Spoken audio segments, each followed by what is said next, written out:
Trump has gone full MAGA, if you know what I mean by that, full Make American Great Again. He hasn't reached out to the center. He hasn't reached out to women. He's gone full anti-abortion, full hard right. Donald Trump has named his running mate as JD Vance. He's a senator for Ohio with a provocative turn of phrase. As you heard in the news, he implied that Labour was turning the UK into an Islamist country with nuclear weapons. We spoke to Labour's James Murray about that. So I just want to check then. So JD Vance appears to think that the UK is an Islamist country and presumably you don't.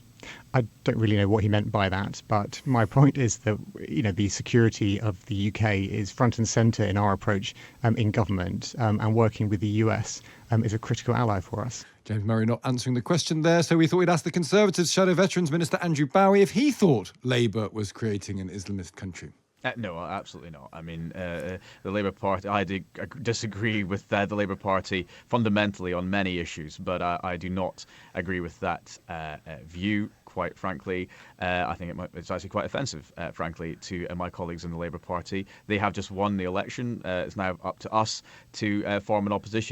It isn't just in Britain that Vance is causing a kerfuffle. One EU diplomat has reported as saying Vance will be a disaster for Ukraine. Let's hear from the New York Times' chief diplomatic correspondent who covers Europe, Stephen Erlanger. Morning, Stephen. Good morning. I get the feeling that Vance cares deeply about America, deeply about American issues, and probably doesn't think very much about Europe. And when he does think about it, doesn't think very much of it. I think you're absolutely right. I mean, he's very young. He's not even 40. He wrote a book called Hillbilly Elegies in 2016, which many people thought explained the Trump phenomenon. He was very deeply critical of Trump, but now he's become a great acolyte. And he believes that America's position in the world is declining, that allies need to step up, and America needs to do more to fix its own considerable problems. I mean, that's the kind of gentle view of him, but I think your sense is quite accurate. We just had William Hague on, the former Foreign Secretary, and he said that if there is a Vance-Trump presidency, the difference in their policies, foreign policies, to those of the Labour government here would create the biggest foreign policy challenge since the Second World War for Britain, because they won't agree on trade, they won't agree on Ukraine, they won't agree on Israel and Middle Eastern matters. There's a divergence that could happen between Britain and Europe, you would think, and the US with a Trump presidency. Do you think that's plausible? Well, it's plausible. I mean, first of all, we don't know that they're going to win, right? I mean, the election isn't until November, and a lot of things have to be decided yet, including whether Joe Biden persists and what might replace him. Also, Trump has gone full MAGA, if you know what I mean by that, full Make American Great Again. He hasn't reached out to the center. He hasn't reached out to women. He's gone full anti-abortion, full hard right.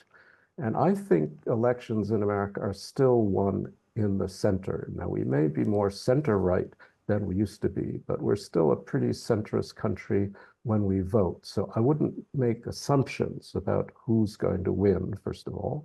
And second of all, I think Haig's right that, I mean, certainly on Ukraine, which is one of the biggest issues, but already Europeans have understood that the days of $61 billion from Congress, which has been pretty much controlled by Republicans anyway, to Ukraine, those days are over, and Europe will have to step up. Everybody's been talking about that for a year and a half, for 2 years. Macron talked about it for 5 years. People have got to pay attention. Either they will or they won't, but it's not like this is a blow from a sudden disaster. This has been the reality. Trump is ahead in all the swing states on the latest poll, but it's still a very close election, as you say. I'm interested in your point about abortion, because JD Vance is further to the right on abortion than Trump.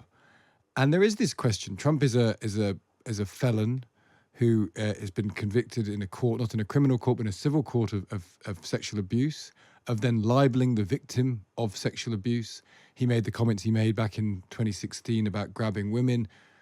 There must be a question that there are 150 odd million American women out there how many of them are going to vote for Trump with his sexual background and Vance with his hardline views on abortion, which are not the mainstream? They're not the mainstream even among Republican circles. That's right. That's right. Is that something that we perhaps are understating in this? Because there's a feel of momentum behind them at the minute, isn't there? They feel like they're on the roll, but that must be a question.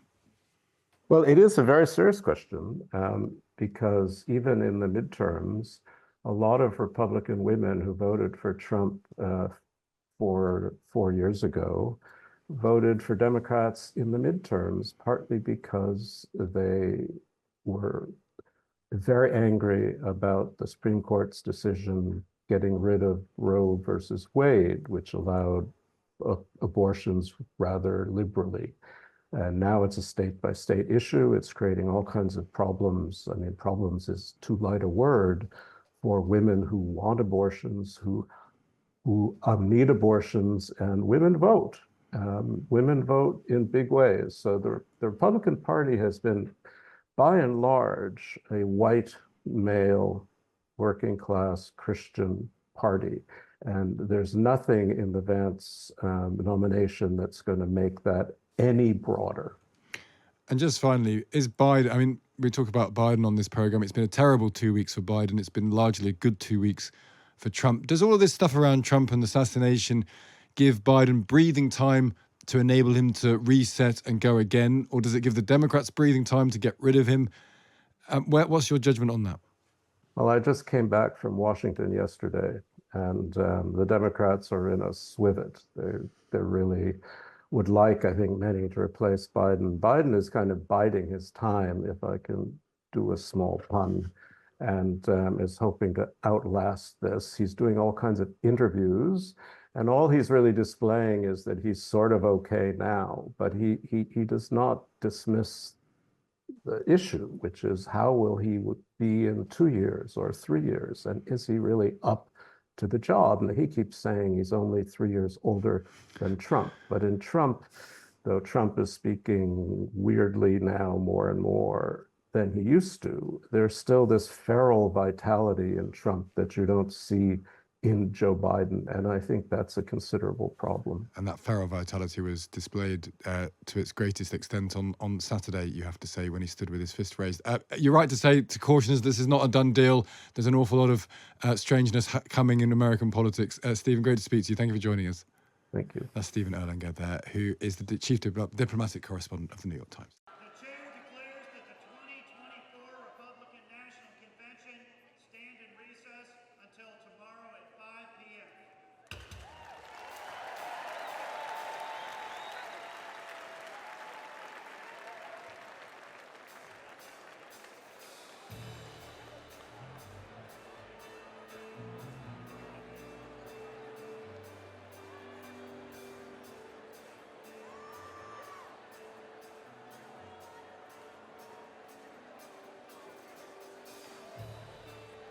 Justice